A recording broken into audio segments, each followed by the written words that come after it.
தமிழ் சொந்தங்களுக்கு வணக்கம். சிங்கப்பெண் அதிரடி திட்டம் நம்ம முதலமைச்சரோட முதல் கையெழுத்து அப்படின்றது அதிரடியாக ஆரம்பித்து அமர்க்கலமாக போயிட்டுருக்கு. ஏன்னா இப்போ எல்லா இடத்துலையும் பார்த்தோம் அப்படின்னா பஸ் ஸ்டாண்டில் நிற்கிறாங்க.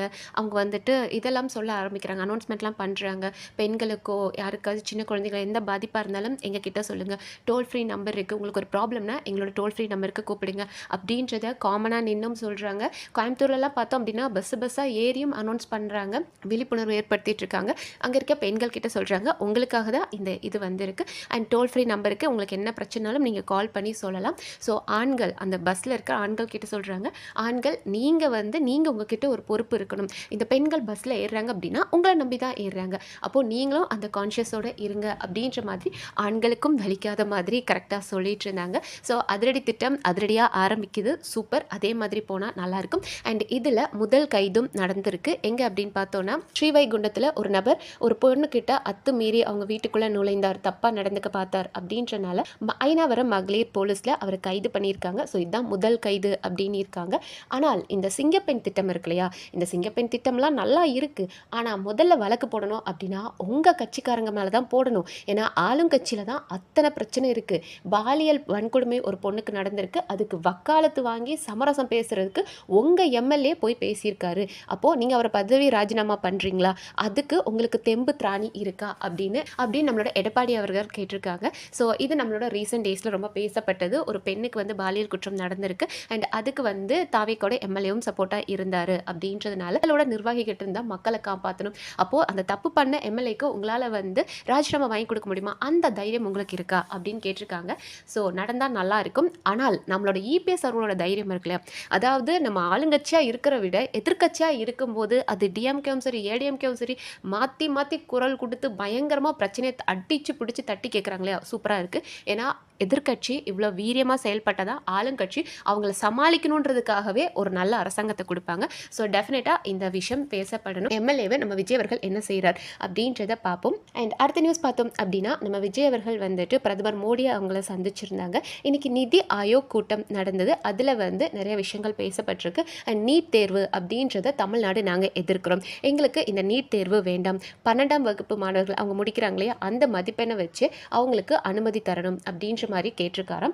ஸோ கோரிக்கைகள் பல வருஷமாக இப்படி வச்சுட்டு தான் இருக்காங்க. அதை வந்து எடுத்துக்குவாங்களா அப்படின்றதா ஒரு பெரிய கேள்வியாக இருக்குது. ஸோ பார்ப்போம் நடக்குதா அப்படின்றது. அண்ட் அடுத்த நியூஸ் பார்த்தோம் அப்படின்னா, சிபிஐ அதோட மாநில செயலாளரான வீரபாண்டியன் என்ன சொல்லியிருக்கார் அப்படின்னா, இன்றைக்கி இருக்கிற காலகட்டத்தில் வந்து நாங்கள் திமுக கூட கூட்டணியில் இல்லைங்க அப்படின்னு இருக்காரு. சரி, இதை நீங்கள் சொல்லாமலே எங்கள் எல்லாருக்கும் தெரியுமே, ஏன்னா ஆளுங்கட்சியில் இருக்கதப்பா கெத்து அப்படின்னு பலரும் வந்து கூட்டணியை கழட்டி விட்டுட்டு தான் போகிறாங்க. ஸோ நீங்கள் இது சொல்கிறது எங்களுக்கு ஒன்றும் புதுசாக இல்லை.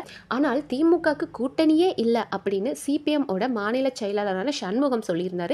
அதற்கு ஈஸ்வரன் அவர்கள் என்ன சொல்லியிருக்காரு அப்படின்னு பார்த்தோன்னா, திமுக கூட நீ கூட்டணி இல்லை அப்படின்னா நீங்கள் கூட்டணி இல்லைன்னு சொல்லுங்கள், ஏன்னா நீங்கள் ஆளுங்கட்சி கூட இருந்தால் தான் பவர்ஃபுல் அப்படின்னு நினச்சி நீங்கள் போயிட்டீங்க. ஆனால் திமுக கூட கூட்டணியே யாரும் வைக்க மாட்டாங்க அப்படின்னு நீங்கள் எப்படிங்க சொல்லலாம், அதை சொல்ல நீ யார் முதல்ல அப்படின்னு சண்முகத்தை போட்டு வெளுத்து வாங்கியிருக்காரு. பட் நம்மளோட டிடிவி தினகரன் அவர்கள் என்ன சொல்லியிருக்காரு அப்படின்னா, கழுத பேரம் குதிரை பேரெல்லாம் பார்த்துருக்கோம், ஆனால் ஒரு காக்கா பேரம் நடத்திட்டு வந்தாங்க இந்த ஆட்சியில். அதாவது உங்களுக்கு பெரும்பான்மை கிடைக்கல, ஆனால் ஊழல் சக்தி அப்படின்னு சொன்ன டிஎம்கே கூட கூட்டணி வச்சுருந்த காங்கிரஸை சேர்த்துக்கிட்டீங்க.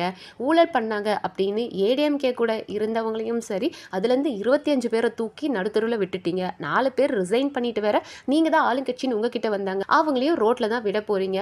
ஸோ இவ்வளோலாம் பண்ண நீங்கள் கழுத பேரம் குதிரை பேரம் காக்கா பேரம்னு எல்லாத்தையும் பண்ணிகிட்ருக்கீங்க அப்படின்ற மாதிரி இன்னும் கம்ப்ளைண்ட்ஸ் பண்ணிகிட்ருக்காரு. பட் ஒரு சிலர் என்ன கேட்டுட்ருக்காங்க அப்படின்னா, இப்படி புதுசாக கழுத பேரம் குதிரை பேரம் காக்கா பேரம் பேரை கண்டுபிடிக்கிறதுக்கு பதிலாக மக்களுக்கு ஏதாவது நல்ல வழி இருந்தீங்க அப்படின்னா அதெல்லாம் உங்களுக்கும் நல்லது நடந்திருக்கும் இல்லையா சார் அப்படின்னு கேட்டுட்டு இருக்காங்க. பட் நம்மளோட ஆர்எஸ் பாரதி டிஎம்கேயோட அமைப்பு செயலாளரான ஆர்எஸ் பாரதி அவர்கள் என்ன சொல்லியிருக்கார் அப்படின்னா, யார் எங்கள் கூட கூட்டணியில் இருந்தாலும் சரி இல்லாட்டினாலும் சரி எங்களுக்கு அதை பற்றி கவலையே இல்லை. நாங்கள் தனித்து விடப்பட்டாலும் எங்களுக்கு கவலையே கிடையாது. ஏன்னா எங்களோட நிர்வாகிகளும் சரி எங்களோட வந்து தொண்டர்களும் இதைத்தான் சொல்கிறாங்க, நம்ம தனித்து போராடணும் அப்படின்னு தான் சொல்லிட்டு இருக்காங்க. ஸோ எங்கள் கூட இருக்கிறீங்க அப்படின்றதுக்காகவும் எங்களுக்கு கவலை இல்லை, விட்டுட்டு போயிட்டீங்கனாலும் கவலை இல்லை. ஆனால் இத்தனை வருடங்கள் 10 ஆண்டுகள் எங்கள் கூட இடதுசாரிகள் இருந்தாங்க, அவங்களுக்கு ரொம்ப பெரிய நன்றிகள் அப்படின்னு இருக்காங்க. பரவாயில்லைங்களே சார், நீங்க வேற ஒரு பக்கம் மீசைய எடுத்துக்கிறேன் அப்படின்ற மாதிரி சவால்லாம் விட்டிருந்தீங்க. இருந்தாலும் அந்த இடதுசாரிகளுக்கு நன்றி அப்படின்ற மாதிரி மறுபடியும் ஏதோ தூண்டில் போடுறாரோ அப்படின்ற மாரி தான் இருக்கு. அண்ட் முன்னாள் அமைச்சரான கீதா ஜீவன் அவர்கள் என்ன சொல்லியிருக்காங்க அப்படின்னு பார்த்தோம்னா, இந்த இது இருக்கு இல்லையா சிங்கப்பெண் அதிரடிப்படை, இத வந்து எங்க டிஎம்கே ஆட்சியிலே நாங்க வந்து பிங்க் பேட்ரோல் அப்படின்னு விட்டிருந்தோம். என்னமோ புதுசா வந்து நீங்க தான் சிங்கப்பெண் அதிரடிப்படை அப்படின்னு ஒண்ணு கொண்டு வந்த மாதிரி ஸ்டிக்கர் ஒட்ட பார்க்குறீங்களா? எங்ககிட்டயே ஸ்டிக்கர் ஒட்ட முடியுமா? அப்படின்ற மாதிரி, என்ன சார் பெருசா சிங்கப்பெண் அதிரடி திட்டம்? நாங்க ஆல்ரெடி பிங்க் பேட்ரோல் கொண்டு வந்தோம். அது தெரியுமா? அப்படின்னு கேட்டிருக்காங்க. பட் கீதா ஜீவன் அக்கா கிட்ட பலரும் என்ன கேட்டுட்டு இருக்காங்க அப்படின்னா, அக்கா இது நீங்க கொண்டு வர்றதுக்கு முன்னாடியே ஜெயலலிதா அம்மா வந்து இத ஃபர்ஸ்ட் டே வந்துட்டு அம்மா பேட்ரோல் அப்படின்னு ஒண்ணு கொண்டு வந்திருக்காங்க. அவங்க தான் முதல்ல பெண்களுக்கு இப்படி ஒரு பாதுகாப்பு, இதுக்கு தனியா வந்துட்டு ஒரு திட்டம் கொண்டு வரணும்னு கொண்டு வந்தாங்க. அதுல நீங்க ஸ்டிக்கர் ஒட்டி பிங்க் பேட்ரோல் அப்படின்னு ஒண்ணு கொண்டு வந்தீங்க.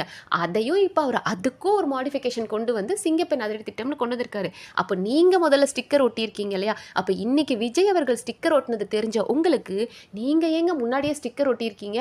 ஜெயலலிதா அம்மாவோட திட்டத்த நாங்க வந்து பிங்க் பேட்ரோல் அப்படின்னு கொண்டு வந்தோம்னு ஒரு ஸ்டிக்கர் ஒட்டினீங்களே, அது உங்களுக்கு தெரியலையா கீதா ஜீவன் அக்கா? அப்படின்னு கேட்டுட்டு இருக்காங்களாம். அண்ட் அடுத்த நியூஸ் பார்த்தோம் அப்படின்னா, கரூர் வழக்கு இருக்கு இல்லையா? அந்த கூட்ட நெரிசல் வழக்குல 41 பேர் வந்து உயிரிழந்தாங்க இல்லையா? அதை மீண்டும் சிபிஐ விசாரணைக்கு கொண்டு வர போறாங்களாம். அதுக்கு 10 பேருக்கு சம்மன் அனுப்பியிருக்காங்களாம். அந்த கூட்ட நெரிசல் அப்படின்றது நம்மளால மறக்கவே முடியாது. அதனோட உயிரிழப்புகள் அப்படின்றதும், அதுக்கு விஜய் அவர்கள் என்ன பண்ணார் அப்படின்றது எல்லாமே இன்னைக்கும் நம்ம மனசுல வடுவா தான் இருக்கு. ஆனால் இது திட்டமிட்டு செய்யப்பட்ட சூழ்ச்சியா அப்படின்ற மாதிரியும் ஒரு பார்வை இருக்கு. விஜய் அவர்கள் தாமதமா வந்தாரு அப்படின்ற ஒரு கருத்து இருந்தாலும், இல்ல எங்களுக்கு கொடுத்த டைம்ல தான் நாங்க வந்தோம் அப்படின்னு விஜய் அவர்கள் சொல்லிட்டு இருக்காங்க. திட்டமிட்டு இந்த கூட்டத்துல இந்த உயிரிழப்பு பண்ணணுன்றதுக்காக நடந்திருக்கு அப்படின்ற மாதிரியும் ஒரு பார்வை இருக்கு.